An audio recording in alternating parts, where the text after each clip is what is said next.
il governo Monti secondo me non sta facendo danni solo per cosa sta facendo adesso, nel senso che ha fatto una politica che ha aggravato la crisi, ha aggravato la recessione, ha aumentato le ineguaglianze, sta demolendo molto dello Stato sociale, pensiamo alle pensioni, ma pensiamo alla sanità, ai tagli che ci sono sulle regioni, sui comuni, sono robe molto pesanti. Però questo governo, oltre ai danni che sta facendo adesso, sta mettendo tutte le condizioni per continuare a fare danni negli anni prossimi, perché forse la cosa principale che ha fatto questo governo, di cui si è parlato pochissimo, è l'approvazione del Fiscal Compact. Io non so chi di voi si è fatto un'idea, perché alcuni giornali addirittura non hanno nemmeno riportato la notizia che c'era questo Fiscal Compact. E il Fiscal Compact prevede che l'Italia per i prossimi 20 anni, a partire dal 2014 che entra in vigore, dovrà tagliare adesso lasciamo perdere la formula, deve tagliare 45 miliardi l'anno per 20 anni, oltre al pareggio di bilancio, cioè oltre alle stangate fatte da Berlusconi prima e da Monti dopo, oltre alla spending review, che è un altro modo per dire stangata, ma senza farlo capire alla gente, quindi oltre a quello che hanno fatto, ogni anno altri 45 miliardi di tagli. Voi capite che questa roba qui è una stangata continua per i prossimi anni, che determinerà non solo un aggravamento delle condizioni di lavoro dei lavoratori e un taglio dei diritti dei lavoratori, ma determinerà un impoverimento del paese. Qua secondo me siamo oltre il fatto che c'è un peggioramento delle condizioni dei lavoratori, siamo alla distruzione dell'Italia come paese sovrano, che ha, diciamo, un qualche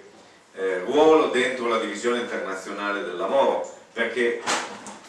adesso 45 miliardi di euro di tagli all'anno, ogni anno per 20 anni, obbligano non solo al taglio di sanità, pensioni, istruzione e tutto il resto, obbligheranno alla vendita di tutto il patrimonio pubblico, io penso anche delle imprese pubbliche, perché dei soldi da qualche parte vanno tirati fuori, Fincantieri, Finmeccanica, già c'è qualche proposta su Finmeccanica di vendere alcune parti, ma io penso che arrivino fino all'oro della Banca d'Italia, cioè a dire qua cosa ce ne facciamo di tutte le riserve di oro della Banca d'Italia, si può svendere. In questo senso il governo Monti non ha solo fatto i danni che vediamo, ma ha messo in pista un binario, ha messo giù un binario su cui l'Italia dovrebbe correre per i prossimi 20 anni, e questo binario è appunto un binario di tagli continui. O si mette in discussione il Fiscal Compact,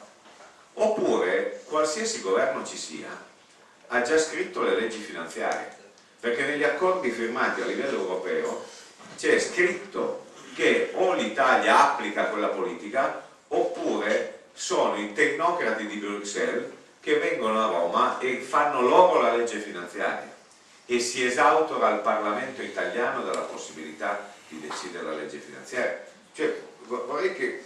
noi non ne abbiamo l'idea, perché parliamo della Grecia come di una cosa molto distante. I meccanismi di sottrazione della sovranità reale sui temi dell'economia sono quasi completi, e in questi accordi firmati da Monti e votati da PD, PDL e UDC